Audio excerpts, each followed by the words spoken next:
me know. You are now tuned in from one actor to another, hosted by me, Nicole Lockley, your Atlanta Actors Resource Guide. I sit down with actors, filmmakers, teachers, and other creatives in Atlanta to seek insights and advice for my fellow actors to help better navigate the film and TV industry in ATL. Make sure you like and follow this page for more content like this. Now sit back, learn, internalize, and enjoy. All right, hello, and welcome to the first of my industry talks. You are the first. Oh, yeah, that's you right. are the first. You started off right. Yeah. So, welcome to Atlanta Actors Guide Industry Talk, and our first guest is Mr. Shaun Mathis. He is a writer, Yes. director. Yes. What else? You got a lot of titles. What do you call yourself? Content creator? What? Filmmaker. Filmmaker. I write, direct, own my production company, Anti-Hero Productions, and I'm a screenwriting teacher. Okay. So, yeah, just filmmaker. Filmmaker. Yeah, filmmaker. Film person. Film person, yeah. Film person extraordinaire. So you have a company, a whole production company. How long has your production company been? So this is my newest one. So my new production company has been up for 3 months. Okay. But that's because I left I ended a partnership with my old production company. So this is new, but pretty much outside of my director of photography and editor, it's the same team. Okay. So all the quality that people have seen from my work before is only done by the same team. Except for we just have new shooters. Gotcha. New shooters, new cameras. So how long have you really been a filmmaker, like really in it? And then, so I count when I quit my job. Okay. So I quit my job in 2016, November 7th, 2016. So this year will make 5 years. Wow. So I've been in it professionally 100%, 24/7 since November 2016. I started off, though, in 2013. Okay. All right. So tell me a little bit about when you started off in 2013. What did that look like for you? I was just a writer.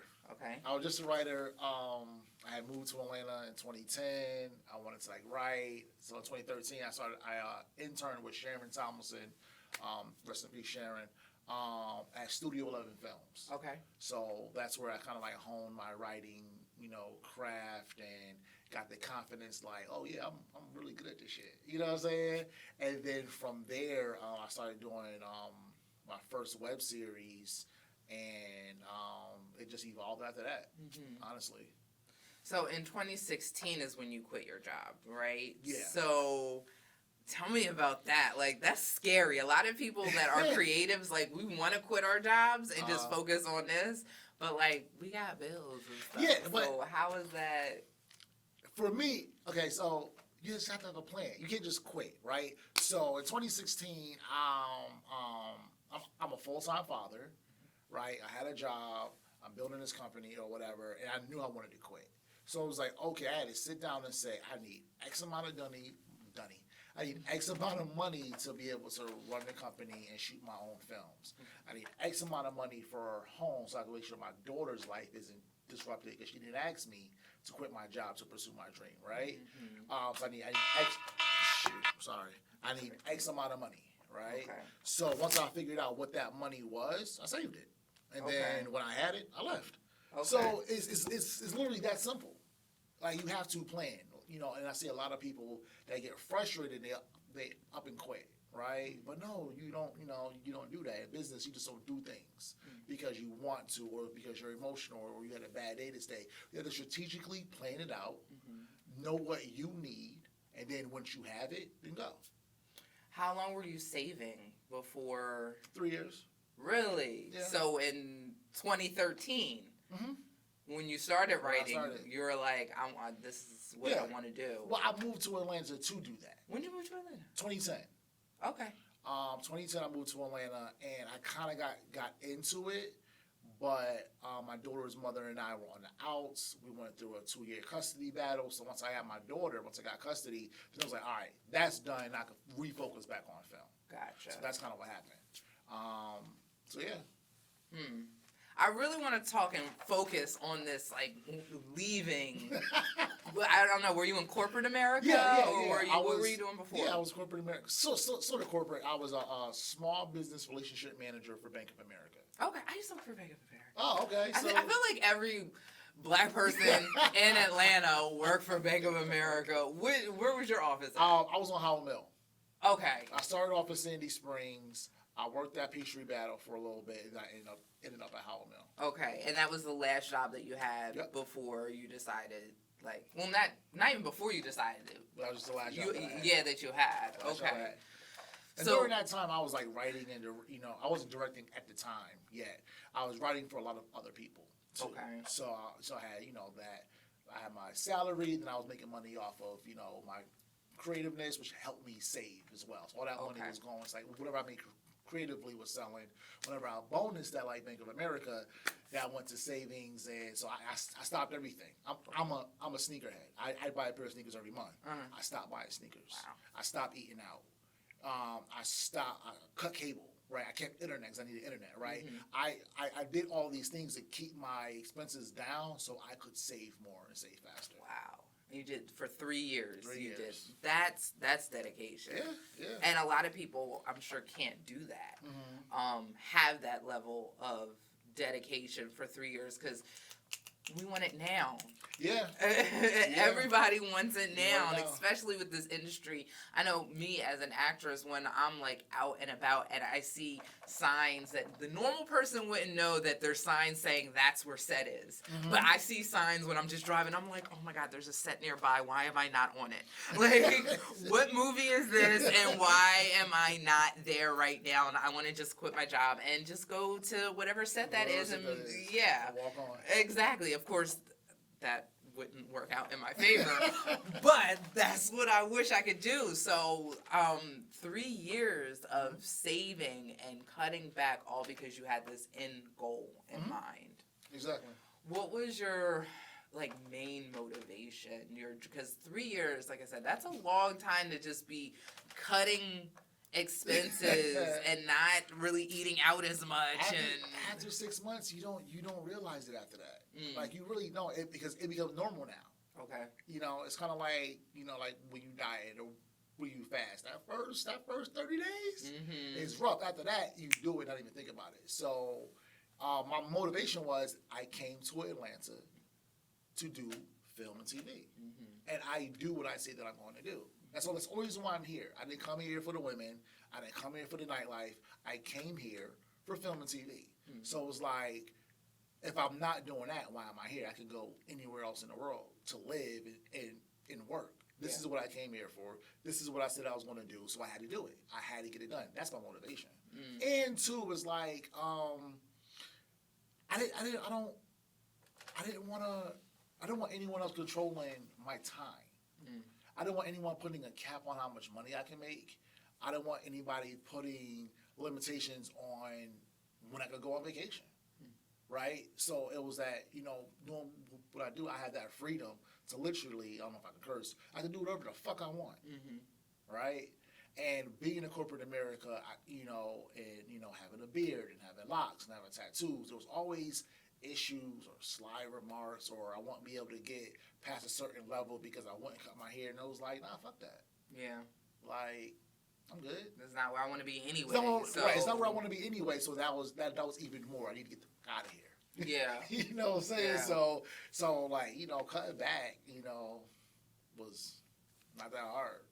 So how much, did you have a percentage that you were saving? Like, okay, every time I make this amount of money, I'm going to put this percentage away. Like, how was your mindset as far as saving? Yes, 80%. 80%. After I paid my bills, the rest of it it went to savings, which was almost like 75 to 80%, then 100% of all bonuses. Wow. And then 100% of whatever I made, writing scripts or treatments for stuff like that, 100% went to savings. Wow. So it was gas, car insurance, rent, lights, food for my daughter. Pretty much it. Yeah. That was really it. So you cut back on the luxuries, I guess you could say, for 3 years to live the life that you wanted. And it's funny because like now I still have those practices. I still don't buy sneakers that much. Yeah. Yeah, I still don't go out to eat as much. I look at it, I'll be like, that's $500. How many days on set is that? How many days for crafty? How many light people can I get for that? Like I look at everything now before I buy something because I do shoot my own stuff. It's like, where else can that money go? Mm-hmm. And a lot of times it's like, nah, I'm good. So do you fund all your own projects? 100%. Okay. Fund all my own projects. So where does your income come from if you're funding for and this is, a lot of people don't understand this at all. Yeah. So just fully explain, where does your income come from? Now it comes from streaming. Like the money we make from streaming, from our films. Okay. So my main sources of revenue come from teaching and speaking, revenue from streaming, and I get hired to write and direct all the time. Okay. So that's where my income comes from. So all that money, again, after I handle my household, what can I shoot? So it'll be 3 or 4 months, right? And then if I save 30, 40,000, it's like, well, what can I shoot for this? Wow. Right? And then I shoot. That's awesome. I get everybody together and I shoot. That's awesome. So it's just basically it's work, save, shoot. Work, save, shoot. That's the route that I want to do. I want to fund my own stuff when I want to, my own stories. If I was just doing this because I wanted someone else to fund it from me, then yeah, I'd be splurging or doing all the other stuff that people do, which is nothing wrong with it, but that's just not my route. My route is I need to be able to fund my own stuff. So in order to do that, I can't be out here just spending money on nonsense. Sneakers. Sorry. No, you're right. I'm sitting in my closet. I'm looking at my Jordan collection. Like there's $110,000 here over 12 years of collecting. Yeah. That in hindsight, if I knew what I was going to do, I would have done that. And then I lose half the collection in a fire, so I can't recoup them.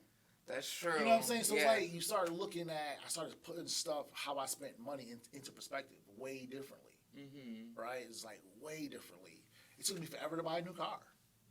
You know what I'm saying? It took me forever. I just bought a new car in like 2018. Yeah. It took me. Well, I had to total my other one before I bought a new one. Was like, all right. I was still riding around in the hoop, like in the hoopty, like, hey, this is to live the life that you want. Yeah.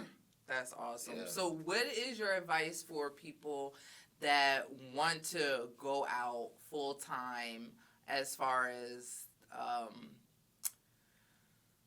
just I guess really the money aspect? Like you said, you save, but just that though, which you said what is it? Work, shoot. Save, shoot. Work, save, shoot. Repeat. So how as far as like finding the gigs when you first start, because now people come to you, people hire you. So like, how did you get to that place? Like, what's advice for other people that want to get to that place that are like, I want to get to the place where people are asking me? What was that process for you of finding those jobs and making yourself known? I lucked up twice, to be honest. So when I was with Studio 11, right, I just stood out as a writer. I did. I stood out in my program. I stood out to everybody. So from the gate, people will call me.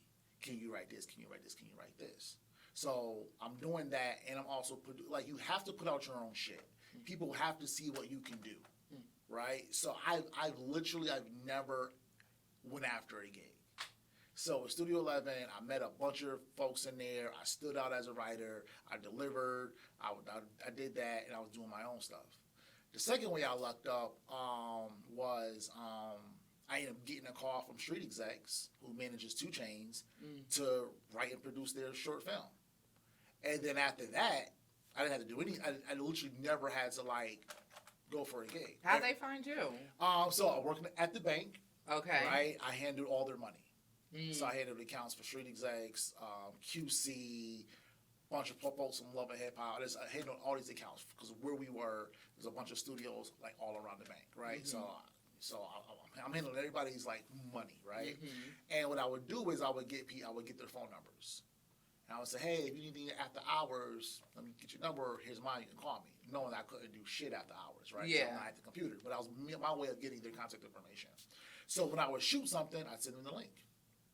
And no one ever responds. Literally. Nobody, for a year and a half, no one responded. And then one day I'm in the movies. I'm watching Black Mass. I never forget. I'm watching Black Mass. Alan from Street Execs called. He said, we're doing this movie, and we need you. I left the movie theater and went to the studio, and then we did Take Over Your Trap. And after that, the phone just kept ringing. Yeah. Mm-hmm. So it's just honestly a matter of being in the right, not saying in the right place, just the right being prepared. Yeah. Because I was prepared for that. Mm-hmm. But what I did was for that year and a half, when no one was responding to my links, right? Mm-hmm. I would send them music videos that I did, or I send them a series that I did. They'd walk into the bank the next day, the next week, as if I'd never sent it to them. Mm-hmm. I was consistently doing it. I never stopped doing it. Mm-hmm. That's the thing, you know. Jay-Z said the smartest thing we did was we didn't give up. So even though they weren't responding, I kept sending the fucking links. Mm-hmm. So when they needed me, when they needed it, they're like, oh, I know a guy. They knew who to call. Exactly. So you weren't badgering them. So when you saw them come into, because that's I never mentioned it. Okay, because that's business. What some people have an issue with. They don't know the difference between networking and like bugging someone and showing like, oh, like I'm so hungry, but it doesn't look like you're hungry. It looks like you're needy now. Yes. Like, so how do you draw the line between networking and building relationships in a smart way versus seeming like, please look at me, look what I can do, hire me? The thing with that is that when someone comes to you for one thing, like they came to me for banking, mm-hmm. right? I'm going to handle what they came to me for. In that, I'll build a relationship with you on a personal level. That's that. Inside the bank, I will never talk about film. That's not what you came to me for. Mm. If I saw you out because of the relationship that we have inside of banking, mm-hmm. then I talk with you about, oh, I'm also doing this. Mm-hmm. Oh, can I send you this? And then you send it and don't say anything. Mm. You know what I'm saying? And just let them, you know, because the people that you want to work with, the ushers or whomever, they busy as hell. Mm-hmm. They get 1,000 in you every day. So it's like if you send them something, leave it alone. Mm. Leave it alone. If you get something new, send something new. But I would always just send the link. And when he came into the bank, it was about banking. Mm-hmm. That was it. And you know, now when I see these folks out, I've actually worked for a lot of folks. I worked for QC. I worked for I did stuff with Chains. I did stuff with Tip. Because all these people recognized my consistency for one, and I wasn't that needy person. Mm-hmm. I want you to fuck with me, but I'm gonna do this without you anyway. So, and people like that want to work with people that don't need them. Mm. That's the thing. You can't need them. Okay. So yeah, I want to fuck with you, but I don't need you. And that was my attitude. Mm-hmm. I'm gonna keep shooting. Mm-hmm. I'm gonna keep doing stuff. This is what I'm doing. So if you need something, holla at me. That's important, guys. Make sure you. I'm gonna figure out if I can like mark this in the video or something. That's important. As far as like networking and stuff, you have to have that mentality. I'm gonna do this anyway. Yeah, I'm gonna win with or without you. It'd be nice if we could win together and I work with you. Right. But if not, I'm still working, and this is what I'm doing. And if you need me, I'm here. Exactly. That's important. It's because I feel like a lot of actors, and I don't want to say I've been guilty of it because I've always been on the side where I don't want to seem too needy. So mm-hmm. I go too far in this spectrum and I'm just too standoffish.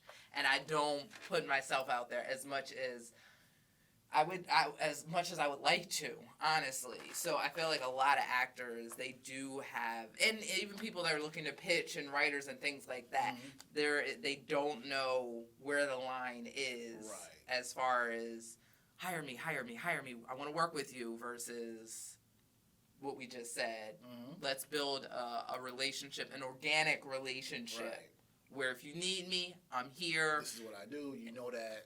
If not, I'm still your banker. You know exactly. Or I'm still whatever capacity you meet them in. Exactly. And that's our goal. I mean, with every creative is to be that person that when someone's working on a project, they're like, I know a person. Right. And that's exactly what you did. Mm-hmm. So definitely make sure you guys listen to that. That was a really, really good tip. I'm going to grab onto that myself. Let me see. What other... I've got, like, questions here, guys. All All right, so because this is about actors, the Atlanta Actors Resource Guide. So tell me, from your standpoint as a director, writer, what is your relationship with actors? How do you want actors to approach you, or how do you view actors, just in general, from a director or writer standpoint? How do you view actors? Tell us. How do I view actors? That's a weird question. How do I view actors? Yeah, like, are you thinking like, I need actors, or actors need me, no, or okay. First of all, we need each other. Okay. I can't direct if there's nobody to direct, right? So and an actor can act if there's no one hiring them. So no, actors and directors need each other equally. Like I don't think anyone is above anybody in that sense. Filmmaking is such a collaborative thing that you can't do it without everybody. The sound person is just as important as your grips and gaffers, just as important as your script supervisor, and down to crafting and PAs. I have some of the best PAs in Atlanta because they make sure my set is straight. I could not do that if they wasn't handling that. So no, I think I need actors just as much as they need me. How I want actors to approach me is I get a lot of DMs. I'm gonna say one thing. Don't ask me to keep you in mind for a role because I get 1,000 of those. I'm never going to remember everyone and say, I'm doing this film, I'm going to email so-and-so. Don't do that. What you do is email me, headshot resumes. I have a folder, men, women, black, white, whatever like that. I have it categorized. But just follow, just like answer the ads on Actors Access. So I have a core group of actors that I like to work with. So whenever I write something, I look at who do I already have first. Who do I have that I love that I want my being on set 12 to 15 hours with? Who do I know is going to deliver it one take Drake every time? I go to my core first, just like Spike Lee has his core, right? Adam Sandler has his core. Scorsese has his core. Every director has like their core actors that they like. So I use those first. And if I can't find anyone that I know, then I go out and that's when I'll either post on Instagram, looking for this, or we'll post on Actors Access, we're looking for this. That's gonna be like the best way to like approach me, so to speak. And see, that's something too. I just wanted to briefly touch on it, just as far as building relationships with directors and writers who haven't necessarily made it really big yet, because somebody that may have worked with Shaun in, let's say, 2013, he could have kept them still working with still exactly. Now that he has his own production company, I'm on this Facebook group called Atlanta Film and Production or something like that, and they post like castings, and then directors and casting directors, they'll post, they offer independent projects, right? So just recently I was in there and somebody posted they were doing a casting, and it was no pay, but you'll get IMDb credit. And there were a bunch of people in there. Some sent laughing emojis.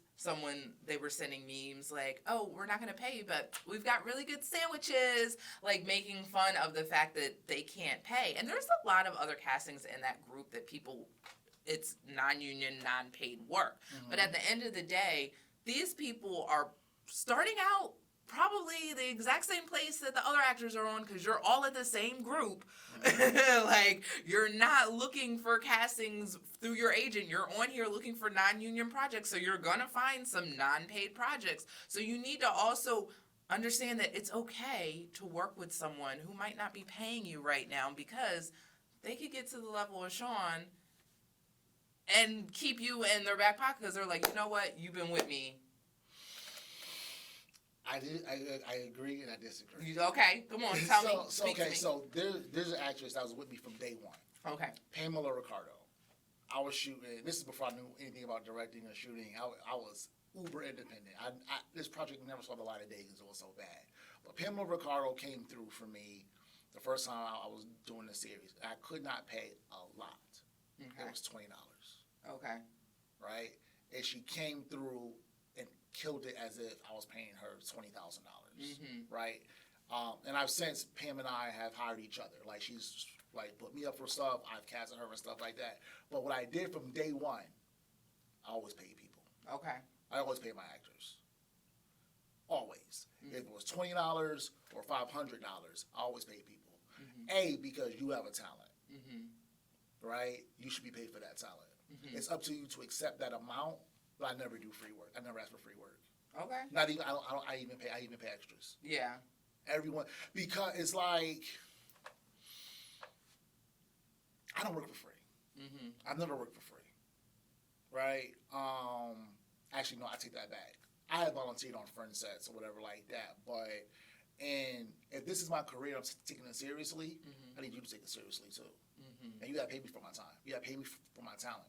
I don't sit down and consult with people without them paying me for my time. You're getting expertise and all this. You're getting the playbook that I didn't have.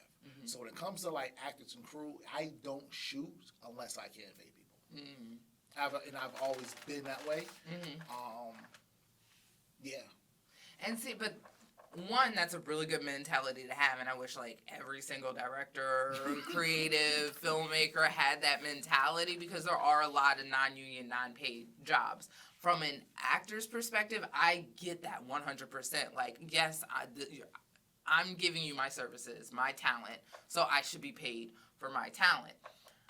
But from an actor standpoint, sometimes I would say it is completely fine to do a non-union, non-paid work, especially if you're starting out, because you have to build your resume. You have to get a reel. So, and the writing might be really good. You never know, just because you're like, oh, it's non-paid. But that's the stuff to remember. I'm sorry to cut you off. I just want to make a correction. If you worked on a set with me and you weren't paid, it wasn't a Shaun film. I was probably directing on it, but it wasn't a film that my company did. So I want to make that clear. Stuff that my company does, we pay for. Yeah. So, but I've directed stuff or helped people on stuff that they weren't paying actors. I just happened to be the director on it. So I just want to clarify that up. Right. I was Disclaimer. He didn't pay me. Disclaimer was it wasn't a laconic or anti-hero film. Okay. So that's what you were saying. I agree. You have to build your reel. But what I do want actors to look at is look at the writing. Because there's a lot of bad stuff out here that I see. In an actor, you're only as good as your roles. You're only as good as your lines. So if this script is trash, guess what? You're not going to be that good. You're not going to be at your best. So I would say if you're going to do that, make sure the script is fire. And be afraid to say no. I say no every day. I say no to a lot more stuff than I say yes to, right? Because I ask questions or I look at their project. That's not for me and my brand, right? So for actors, even starting out, you have to be selective of your projects. There's a reason why Octavia Spencer gets the roles that she gets, and Nia Long gets the roles that she gets, even though she's been in the game longer, right? So look at the roles and make sure it's something that's going to pull you as an actor to perform better. Right? Just don't go up there reading lines. Like, can you really transform into this character to show, even though it's a low budget film, I didn't get paid for it, I'm gonna go hamburger helper in it because it's that good, it costs for that, and I'm that good. So that's number one. Choose your projects wisely. Let's stop putting out this one noted I just decided to shoot today. That's number one. Number two, if you're going to work for free, cap it at 5. By your 5th film, if you ain't raised your star or people ain't checking for you, you're either choosing wrong roles or you gotta accept the fact that you might not be that good. But if you're doing, you in your 22nd film and it's been free, no pay, because you're trying to build your resume, you're real, something's wrong. So if you're really good, you'd be like, I'm gonna do these 5 films over this next year and a half.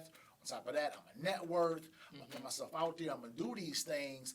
By like your 5th film, you shouldn't have to like work for free anymore. Yeah. So you wanna again, you have to plan for this. You have to say strategically, I'm going to do this, because a lot of actors and even directors or writers don't look at it as a business, and it is. It's called show business. So you got to get your business right and kind of know this is the path that I'm going to do. These are the steps that I'm going to do to go from unknown, just starting, need stuff from my reel to that phone ringing. Right? So, I did the same thing when I was a writer. I was writing whole feature films for $200.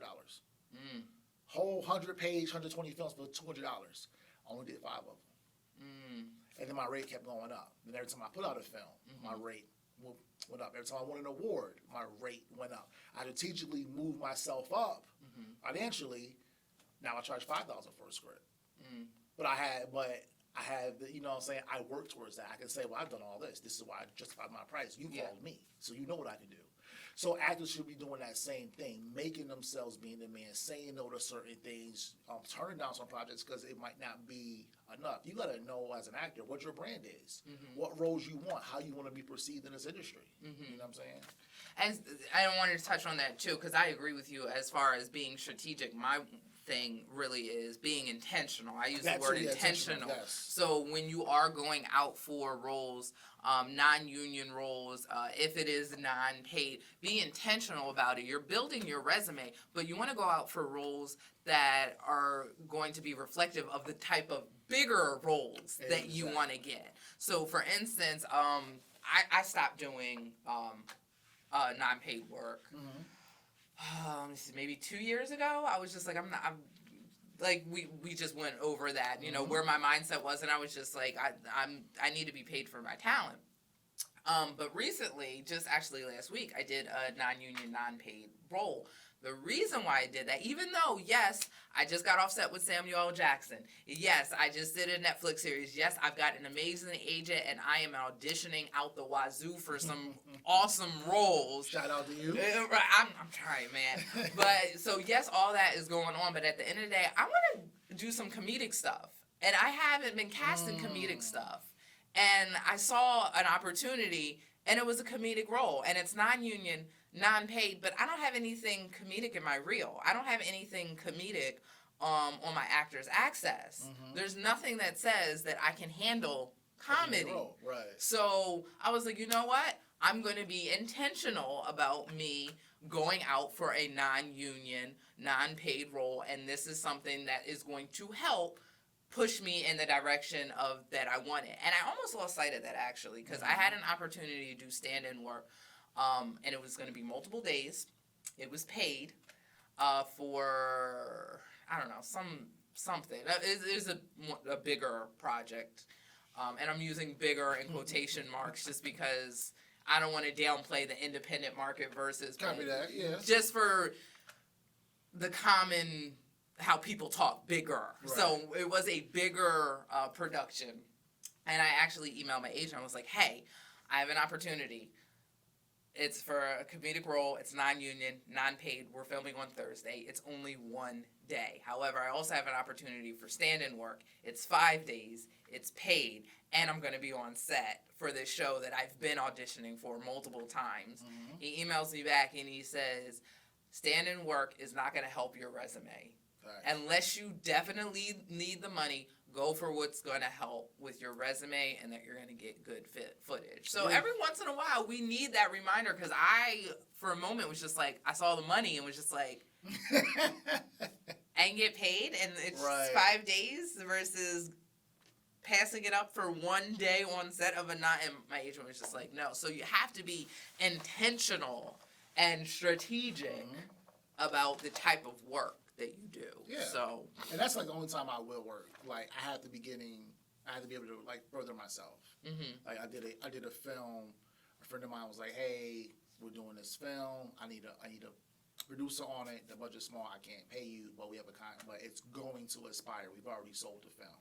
Cool. Now I have an credit with Aspire TV now. Well, now I have 3 because after that film I've done more. So strategically, I did that one film for free to get on their radar, right? And it turned into 2 paid gigs. So you're right. You have to be intentional and strategic when deciding to take, non-union, non-paid work. So for you, because you said you post your stuff on Actors Access if it's outside of your core people. So what do you look for in actors in auditions? Like what's some things that will set a great actor apart from someone that just like, oh yeah, they did an okay job? Someone that reads. Yeah. I posted a role in the last film that I did. I needed like a white woman, 45 to 50. And I got black actresses. First of all, read the posting. I immediately, and that black actress could have been dope, but the role called for a white woman. It just did. So I'm not even going to look at it. And it's like, who's this person? I'm going to put them on my, do not cast list. Because you're not even reading the court, but you're just blindly submitting. That tells me that you're not really, might not really be serious, or you just like throwing shit at the wall, seeing mistakes. So I'm good on that. So first of all, you got to read. Second of all, what we do for our castings, I'm giving you the entire character breakdown. Who they are, what this role is, blah, blah, blah, blah. So when you send in that tape, I want to see the character. I don't want to see you. I want to see you took all this information that my team and I took time typing up, detailing out, making sure you have it, and giving you these sides. I want to see that character. I don't want to see a line reader. I want to see whoever the character is, right? I don't want to see someone acting. And with some actors, when they're reading, you can tell that they're acting. I want people that even in the audition tape, took the time to immerse themselves in this character, and they talk like them, sound like them, move like them. That's what I look for. And I'm independent. People say that I ask for a lot, but it's just that's where I am. I require that. So that's what I look for. You want to send me an audition tape? It better be the character. Yeah.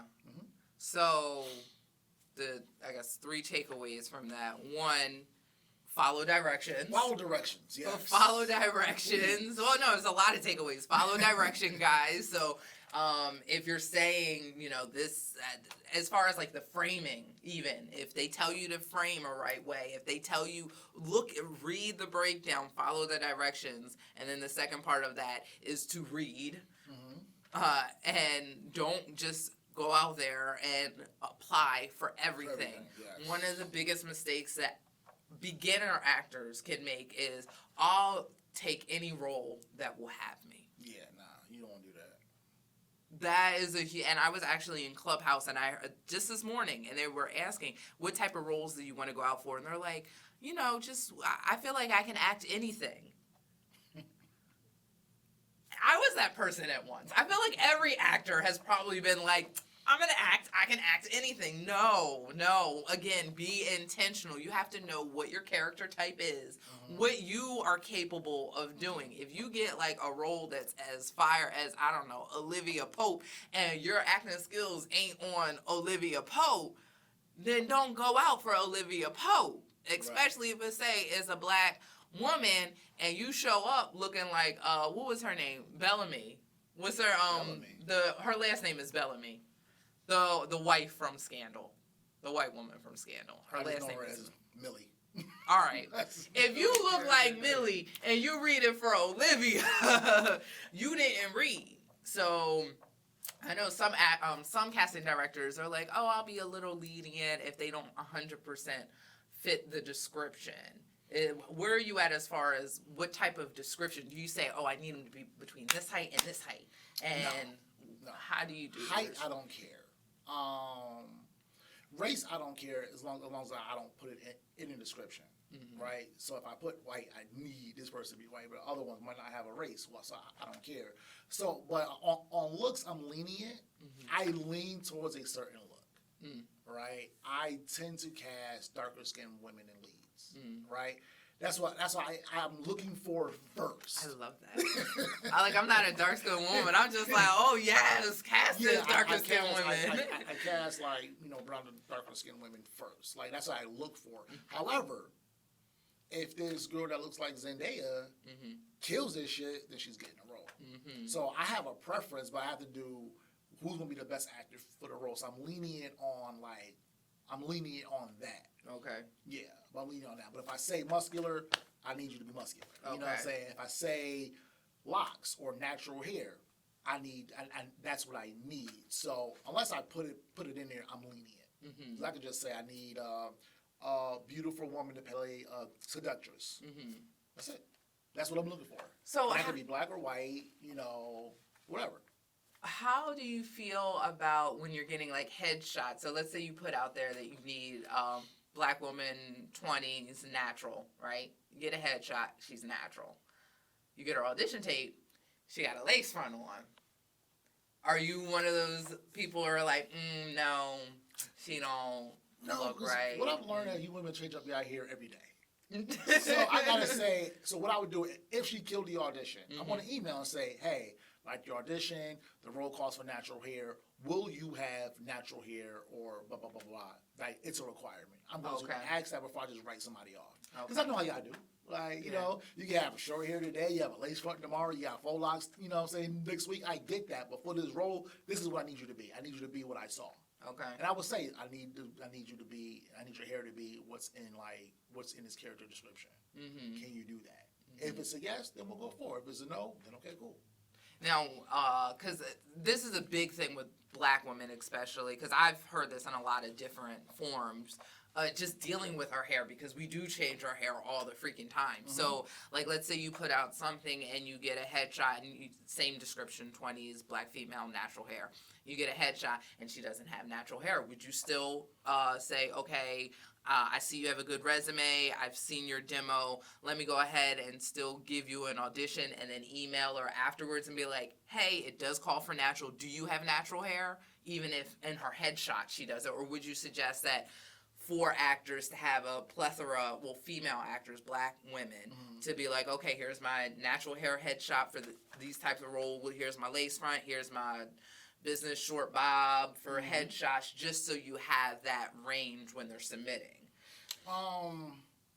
Yeah. So, like, what I like about Actors Access, most actors up there have different looks, especially the women. Mm-hmm. So I'm able to see, oh, okay, she looks like she can do all of this, right? So if you're serious about this, right, and you wanna broaden what you get picked for, I think all women, Black and white, should have those different looks. Mm-hmm. Short hair, natural hair, whatever, long hair, business. You should have all those looks on your Actors Access. What I'm going through is, oh, okay, cool. Mm. Now let's say you don't, right? I might like your look anyway.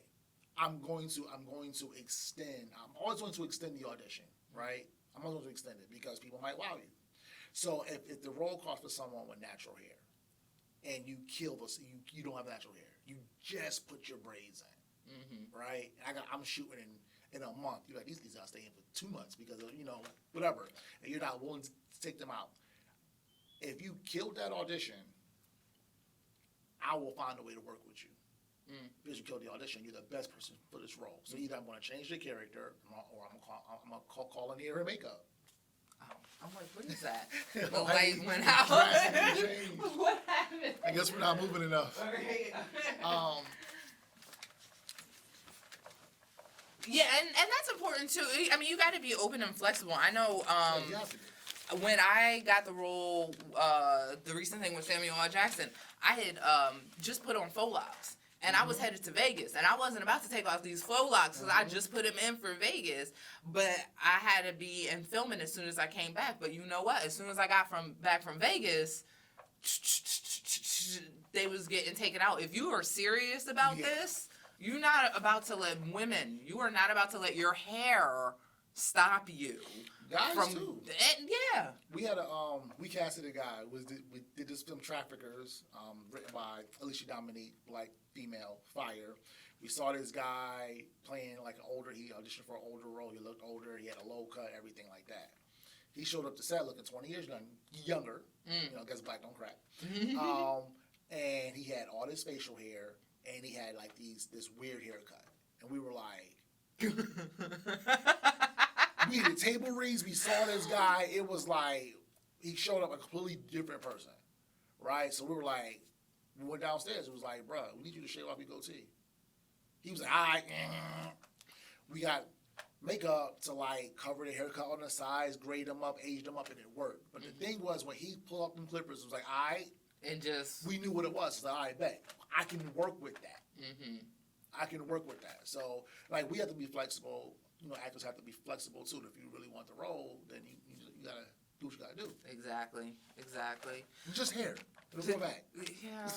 I mean, I would never shave my head. Every time I audition for... Like, what if you had like a role like Demi Moore in like G.I. Jane, and she had to shave her head, or Sanaa Lathan in Hair Love, you wouldn't shave your head? That would be a serious for like a mental breakdown for me. Really? I would have to push through it, and that would be a serious like mental... Well, you'll have the money for therapy, so... Yeah, pretty much, because I'm gonna need it. I auditioned for Erica Arvold. She's located in Virginia. So every time they audition, they ask, "Are you willing to change your appearance?" And you have to do it in your sleep. And every time I'm like, "I'm Nicole Lockley, 5'7", Marietta, Georgia. I'm willing to change my appearance besides shave my head." And then I can tell you, it would be a serious. At least they know up front. Yeah, they don't cast it. And they're doing Guardian of the Galaxy right now, not Erica, but somebody else, and they're looking for black women and just women in general with different character looks, and you have to have short hair. And I was like, yeah, it's not the role for me. And sometimes it's okay. Yeah, it's okay. You know what you want. You know what you're going to do. You know what you're not going to do. That's to have that wherewithal to know that. That's great. Yeah.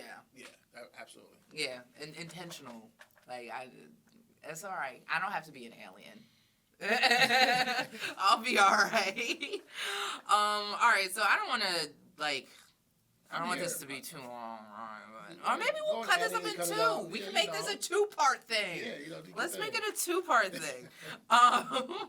Let's see. So let's talk about. We did talk about just your drive and stuff. I said we wanted to talk about persistence and patience in this industry. That's because this honestly, especially for actors, this is an industry of no's. And for creatives, I say all the time, it's an industry of no's because we audition all the time. Most of the time, we don't hear back.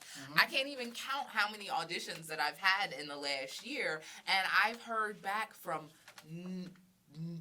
one, which was non-union, that I auditioned for last week. They called me last night and said, oh, we're going to go a different direction. I've had so many other auditions, especially when you make it into, mainstream, whatever you want to call it. They do not give you feedback at all. So you have to have a certain level of persistence and, what's the word I'm looking for? Confidence in your own skill and understanding that, okay, that opportunity was not for me, and another opportunity is going to come along. So just from a filmmaker, you were persistent. You moved down here 2010, 2013, really got into it, saved for 3 years, and now you killing it. So just a little advice for people around the idea of persistence and patience. Anything that's hard to achieve, actor, director, rapper, model, doctor, lawyer, you have to be persistent in it because no one's going to see that dream but you. No one's going to understand but you. So you have to be persistent in that, period. If you want something, I have a friend, I won't say his name, but if it don't work out in 2 months, he's on to the next thing. He doesn't give anything enough time to cultivate, to build, to get off the ground. So he doesn't have enough. He doesn't have enough persistence. So you just have to have it, especially in what we do. We're in a no industry. We're in a hurry up and wait industry too. Yes. Right. So you gotta be able to say, I'm doing this and I'm doing this. I'm gonna keep on doing this. This is my course. But because we're in a hurry up and wait industry, you need that patience too. Right? So as an actor, you know that, hey, if I did this audition, my patience is not emailing this person saying, hey, what do you think? My persistence is audition for the next thing. So they kind of go hand in hand. You're being patient on one thing, but I'm still being persistent in pursuing what I want, and I'm still going. So if something else does pop off, it's like, oh, okay, cool. Right? I was patient, but I was still working. Patience isn't just doing one thing and sitting there and waiting for it to manifest or not. No. It's doing it, knowing that you did your best, right? I intentionally did this for this reason. It's going to do what it do. While that's simmering, I'm being persistent and I'm going to do it again over here or something else. So, if you don't have those two things, you're not going to work. Even being on set, right? You could be on set for 13 hours. Patience. You know what I'm saying? You got to have it. And in that, you have to keep a good attitude. So people say, well, I was patient, I waited. Yeah, but you complained the whole time. You had all these negative thoughts the whole time. So you got to be patient and persistent and think positively. You know what I'm saying? You put that energy out there so you can manifest what you want. You can be patient, but if you talk shit the whole time, it's like, oh, okay. Yeah. Right? It's like, what are you really doing? So that's how I feel about it. Yeah. No, and even just the hurry up and wait and not knowing and hearing back. So when I got hired for the one thing that's coming out on Apple TV, I auditioned for it in March, and I didn't get a call back until the end of May. Yeah. It'd be like that. And I was just like, what role is this for again? and booked it. So you don't know when something's meant for you, you don't know when it's gonna come. Because when it's meant for you, it's meant for you. Even with that, just the when it's meant for you type thing. The other role that I had gotten, I auditioned, got a call back. I was penned. They went in a different direction, which was fine. I'm like, all right, industry of no's. Move on to the next, The 2 days before they're filming, agent got in contact with me. Hey, other actor can't do it. Are you still available? You guys never know. You never know. You just have to keep pushing on and it was the patience part. It's not just sitting there and waiting. I didn't sit there and be like, all right, I got to call back. So, I'm penned down? Okay, cool. So I'm going to wait and see what they say. No, I'm penned? All right, cool. We'll see if something comes of it. If not, I have already just auditioned for... Exactly. And one of these things, if that wasn't meant for me, and it ended up being meant for me. Right. Because that other person, my father, he was like, you know what? God was just like, no, that man made a mistake. That's not the role. I'm about to show y'all. That wasn't for that person. It was so you don't know what God in the universe or whatever it is that you believe in, you don't know what it has in store for you. So you have to have that patience. You do. Because you don't know when it's going to come. Someone said you can't pray and stress at the same time. So you can't, practice patience and complain the whole time. It doesn't work. You can't pray and stress at the same time. I like that. You cancel it out. Yeah. You cancel each other out. So I like that. Let's talk a little bit more just about the independent market. Okay. In general. Just some misconceptions about the independent market and some myths about it that like the quality isn't good, the acting, the writing isn't good, or it's not going to go anywhere. Maybe it'll be on YouTube because you did an independent project and that's as far as it's going to go, or independent projects are unprofessional. So let's talk a little bit about that just with your production company. How do you disprove the myths? Disprove the myths. When we're young, we're always taught to dress and work for the job you want, right? When I started out, I said I wanted to be in Hollywood. So I figured out how Hollywood did it. So I would get PA jobs on major sets, like Fast 5 and Big Mama's House 3, and this is like early, right? I was on those sets and I was watching how everything works. And even though I didn't have a budget for 100 people, the people that I did, I was able to afford, I hired on my set and I ran it the way I saw it done on Hollywood. Right? Being on time, right? Having department heads, not being the writer, director, editor, makeup, crafter, that kind of, there's people for all of those roles. So for me, this is how Hollywood does it. So from the gate, even when we started Laconic with my former partner Justin, we said we're going to be this. We're going to be independent, but we're not going to look independent, and we're not going to act independent. So it started with us. We demanded you act a certain way on set. Stuff had to be on time, and we focused on quality a lot, right? Justin's a monster DP and a monster editor, but he has a master's degree in that, and he kept honing his craft. So while he was becoming a better shooter, better editor, I was becoming a better writer, better director. So at the top, we're good. So we bring everyone else in under us. This is the standard. This is how we work. This is how we act. Anyone that deviated from that, get rid of them. So that's what we did. So that kept our integrity on set, how we work. That kept our quality looking good. And because of those two things, we've never lost money on a film. The perception is 90% of films don't make any money. 100% of mine have. So it starts again, intent. It always starts with, why am I doing this? Mm-hmm.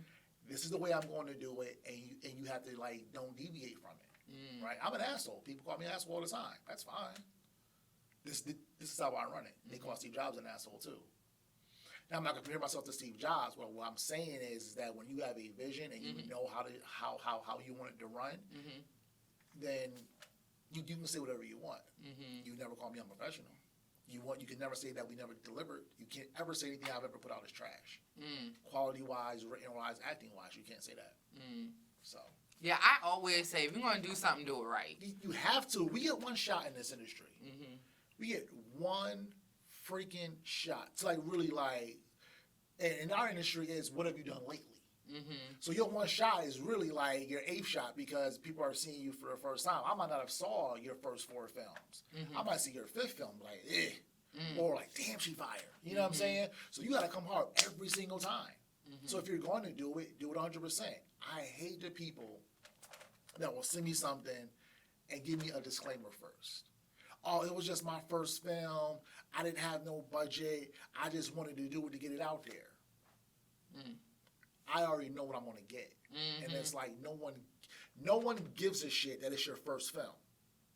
We're going to judge you on what you put out. I don't care what issues you had on set. I don't care. If you chose to put it out, and I'm critiquing you, don't give me no excuses. I don't care. You put it out. You knew what was wrong. There's 4 projects that we did, or that I did, starting out, learning and taking what I learned and applying it, that were not ready. That I put money into. Now, when we looked at it, it was like, nope, this ain't going out. There's 2 projects after I got established that just didn't work, that we paid for, never put them out. Because no one gives a shit what happened. If it ain't right, it ain't right. Don't put it out. Because people are going to judge you on what you just put out. That goes for writers, directors, actors. Oh, it was just a small role, or they didn't have, I don't care, you took the role. So don't send me something asking me to look at it or give me a disclaimer, which are real. You are putting if you felt that strongly about it, it should never come out. I tell writers that all the time. I have friends that put out stuff that I see, and I said, I won't put this out. But I can tell you that because I've done it. Right? There's projects that you would never see. It wasn't right. And see, that's one thing that I admire about you, honestly, is because you do have that mentality. I don't think I've ever heard you say it, but you do have the mentality. If you're going to do something, you're going to do it right. When we first met, I was trying to get something together for a series. And this guy was asking me questions that I did not know the answer to. And it was about my project. And, like, he was really, like, and I'm just like, dang, it takes all of this. Like, I wasn't ready. I'm not ready. And it wasn't. And I didn't put it out. And I still haven't put it out because I just haven't gotten to it. But if I hadn't met with him, I would have put out something and been working on something that wasn't right. And it might have been something, ended up being something that I wasn't proud of, honestly. So, honestly, for me, the takeaway of what you just said, one, for actors, even in the auditioning process, if you're going to do it right. Don't have no excuses. Just come in there, do the work, do what you have to do, analyze your script, go to class. Everything that you've learned in class, make sure that you're implementing that even in your auditions, not just when you get on set, because you need to have a good audition to even get to set. So make sure you're doing what you need to do for the audition. And then 2, for our actual creators, mimic and see what the mainstream market does, how they do it, so that your projects and everything like that will come out just as good quality, so that, like you said, people can't say that it wasn't it. Like, yeah, they did that, whether it's independent or not. Even like running your set, no one can, you can't find someone that says Shaun runs a fucked up set. We don't. Right? And even when it was when we started out, it was just 3 of us. It was me, Justin, and Jim, right? And we would hire outside people, but we ran a good set. So when we got the money and stuff like that to hire bigger people, and everybody, we knew everybody went, like nothing changed, right? So it's the same thing on set. You've got to run your set. Actors have to, like, when they come into your set, it's going to be, shit happens on set, right? It's production, but they're going to know that you're going to keep your cool. right? Everything's gonna run smooth. They're gonna have what they need in X, Y, Z. So when you want to work with named folks, because you've been running this set like this for all this time, when they come on set, it's nothing. They're like, oh, okay, cool. Because people do sit here independent, they be like, yeah. Right? We had, in my last film that we just finished, Mimi Faust was our supporting character, right? Set ran as if it was Mimi or if it was somebody bigger, and she was like, yo, this is like one of the best independent sets, right? So it was like, now, and I've worked with her before, but if I want her back, she already gonna know, oh, that Shaun set? Okay, cool. I know how Shaun runs his set. I had 6 hours with her that day. We got her out in 4.5.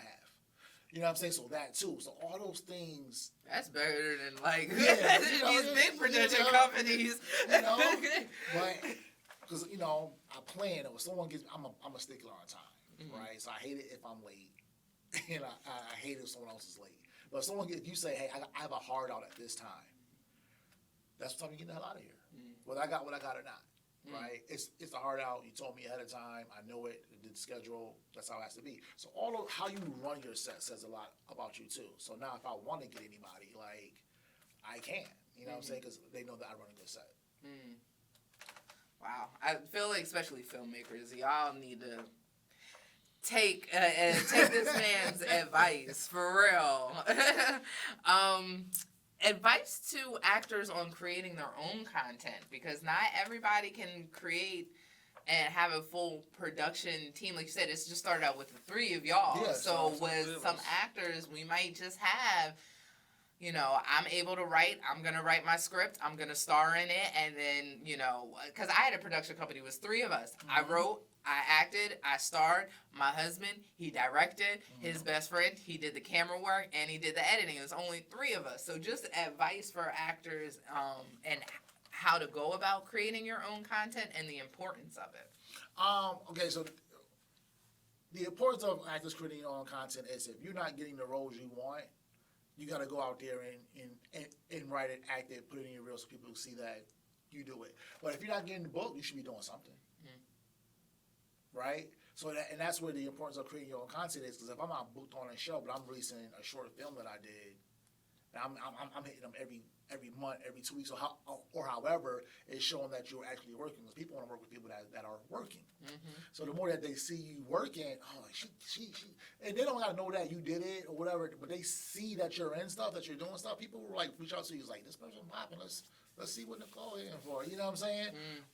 People always see me like, now it's like to the point where people are like, oh, you're so busy that I didn't call.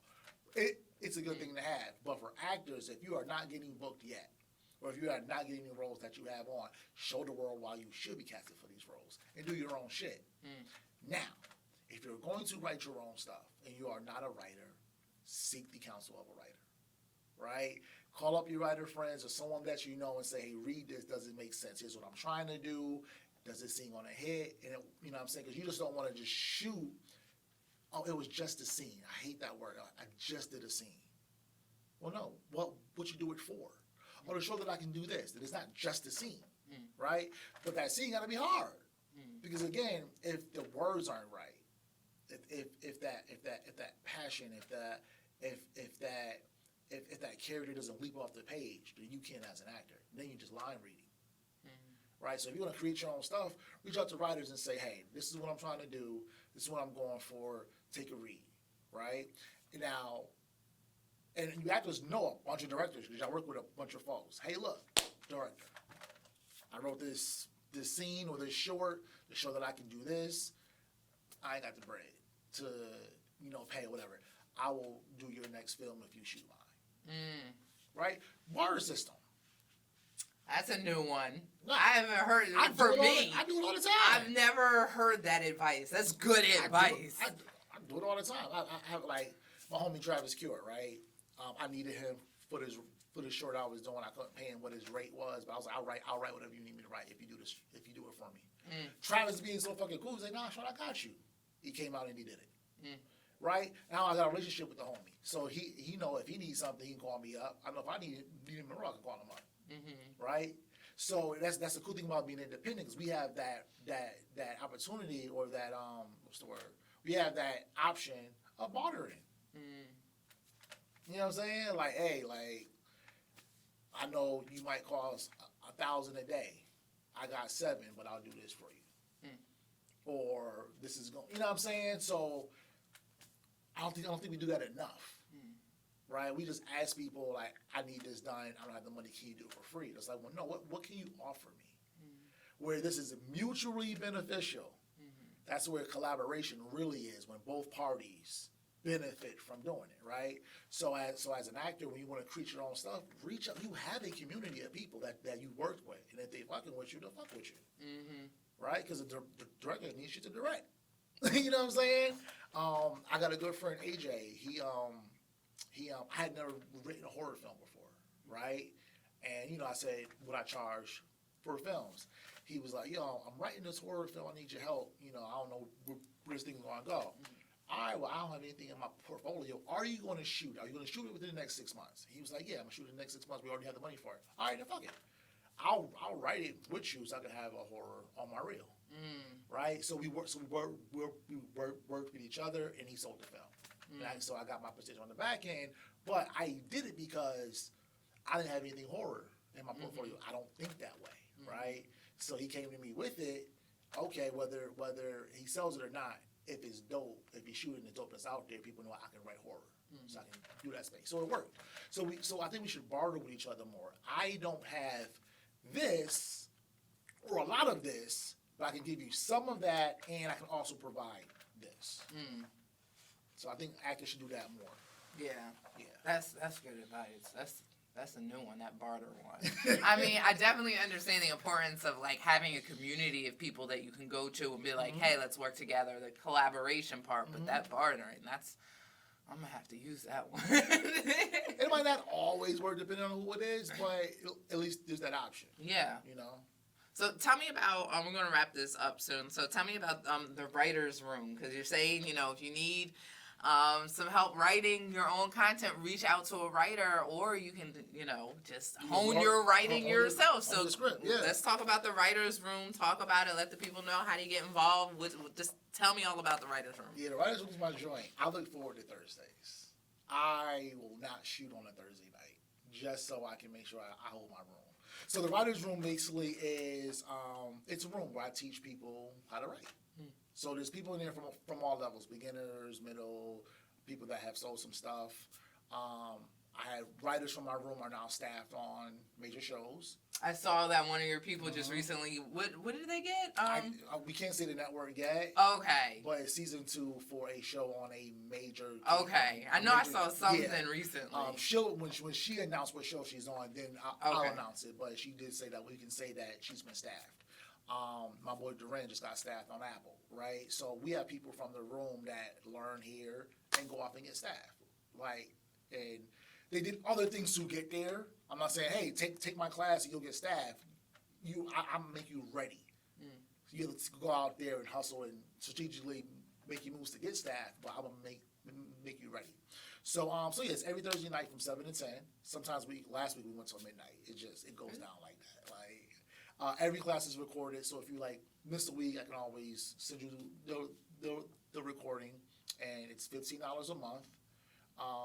That's nothing, guys. But yeah, I'm not doing it to make money. I'm doing it because I'm tired. I want black writers, and 90% of my students are black. We have a few white folks in there, but it's mostly black. What I started is I wanted black writers to put out better content, and we think because we're just naturally the shit that we can just do whatever because we had that idea. But no, you have to have the training to write this shit. And if you want to be a staff writer, I can show you how to get there. That's why the writer's room is mimicked like a writer's room. It simulates how a staff writer's room is in Hollywood. And when my friend got into her writer's room on a major show, she said, Shaun, it's no different from what you're doing. Which is great. I have to simulate to get y'all ready. So if you want to be a staff writer, I'll show you that. If you want to be a writer for hire, I'll show you how to get there. If you want to write, shoot your own shit, I'll show you how to get there. But the point is not to make money. The point is for us to put out better shit. But it ain't for the faint of heart either. I am not sparing your films. I know. I'm not going to tell you what you want to hear. I'm going to tell you what you need to hear. I know firsthand. I made people cry. But it's that because Hollywood doesn't give a shit. So if you can survive me, you can survive anything they're going to throw at you. So, yeah, that's the room. I know firsthand that you are no holds bar type of person, but it's for the benefit. It's for you, and that's why I don't charge like other people charge for writers' room. I could easily charge $20 per person. Easy, but it's not about that. Because I'm not gonna like, you're not gonna pay me, like I'm not gonna take your money and then say like your script and shit. Yeah. Right. So no, like that $15 pays for the type of Zoom account we have, because I have the biggest one, so it can hold all the students that we have, all the cloud recordings and all that kind of stuff like that. So right now it's virtual? It's virtual. It Okay. used to be in person, and then the pandemic pushed us virtual. The dope part about doing virtual, because I do so many speaking engagements at other film festivals, now I have students from all over the country Okay. that attend us virtually that I wouldn't have had if I was still just in person. Okay. So we got writers from New York, Virginia, Cincinnati, Omaha, Florida, California. Is dope. How many people normally? So in our group meet, it's about 68 people. That show up to class is probably almost half that. People like dip in and out based on like what they're doing. I have like this 16 people that I know are going to be there every week. That's the core 16. They're always there. Yeah. Yeah. So how do people get involved? They just shoot me a DM. Say I want to join the room. I'll give you my Cash App. You pay for the $15. I send you the link, and you have to have a log line prepared. If you don't have a log line prepared, I feel sorry for you on your first day. The first 2 weeks are gonna be the roughest. It's gonna be the roughest. I'm sure, It starts with the log line. Yeah. So if you don't have a log line, if you don't know what a log line is, why the fuck are you writing? And I tell people that, like, no, you shouldn't be writing. Well, I wrote the whole thing, but you can't sum it up to 21 words. What are you doing? I can tell you your whole script is fucked up. Right? So, but we have to look at writing as an art form. And you have to understand the rules of writing. You have to know what your inciting incident is, right? What your A, B, C, D story is, right? How to write your dialogue. You know, when your acts end, when the climax, when they get out of a scene, character development. There's writers that like, I went to like film school, but we never done character development. What? So this is why your films are one note, right?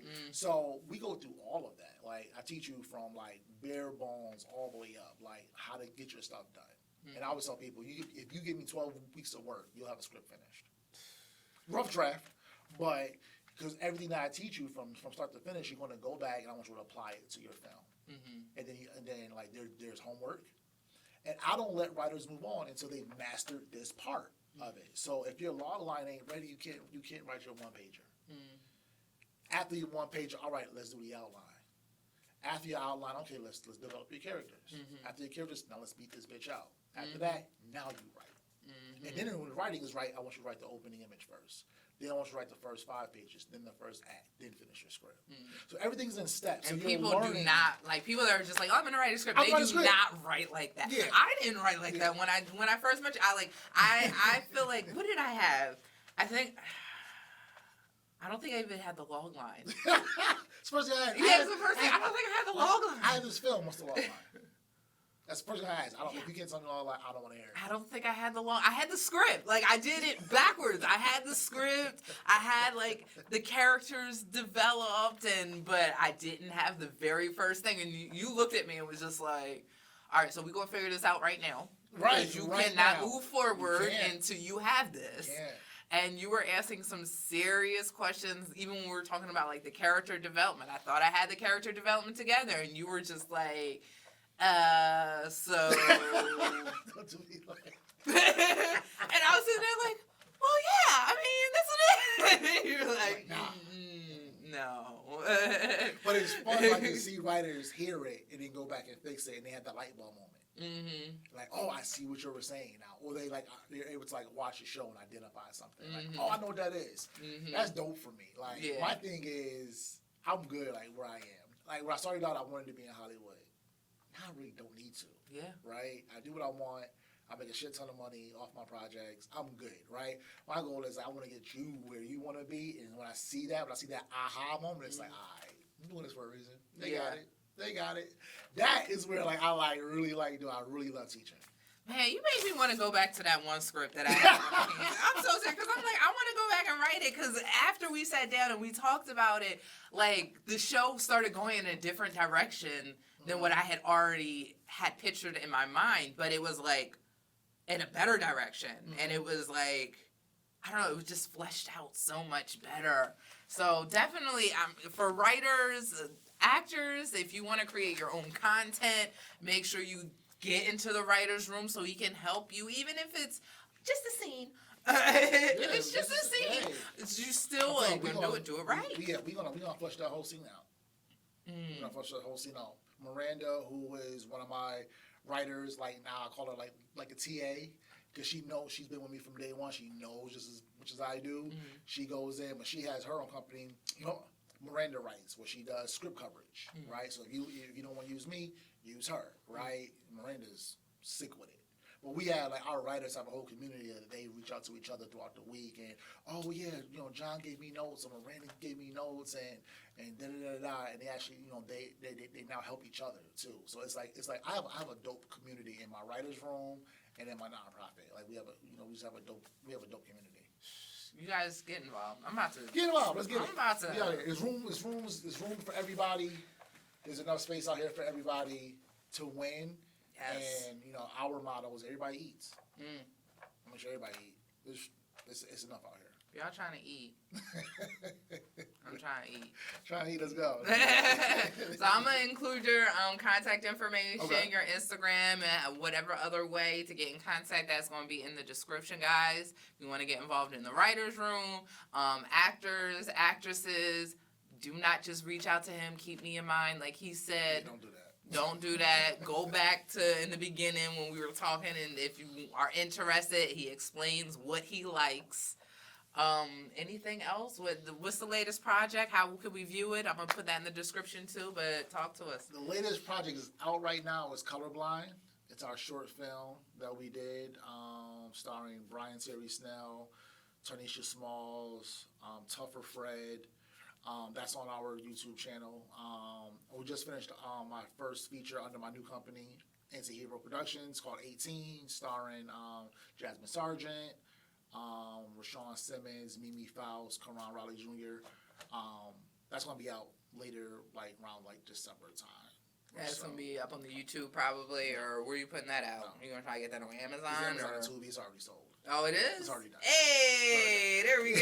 There we go. I'm at that level too. I don't shoot unless it's sold already. Okay. So like I know that I'm gonna spend X amount of money on that because the return is this. It's already done. So we shoot, edit, done. Here you go, deliver. So it's already sold. So make sure y'all following him. Keep update. So we got that. Because you ain't gonna see his stuff just all on YouTube and stuff like that. It goes on YouTube after they already have it. Yeah. After they have it, then it'll go to like YouTube just cause. Because like the Amazon viewer isn't the YouTube viewer. There's two different like people. So we make a lot of money on YouTube too. So it'll go to YouTube eventually. Yeah. But if you want to know like right away, watch it right away. Make sure y'all follow him. And then we have another film called Touchscreen, which is in the Peachtree Village International Film Festival, which happens in October, so it'll premiere there. Okay. So Touchscreen is our sci-fi-ish romance type film. That sounds interesting. With a dope twist. That's awesome. Well, make sure you guys look at the description so you can find out how to get in contact with him, how to get involved in the writer's room. And then also make sure that you guys are clicking on the link for the Atlanta Actors Resource Guide because one, like he said, if you're coming to an audition, make sure that you're doing it right. So you need to make sure that you have the right training. In the Atlanta Actors Resource Guide, I make sure I go over and tell you all the best places in Atlanta, the top places where you want to study. So you are prepared when you go into that audition. Also, I've got a whole list of Facebook pages that you need to follow so you can go ahead and start building that community and you can find other people in the independent market that you can collaborate with.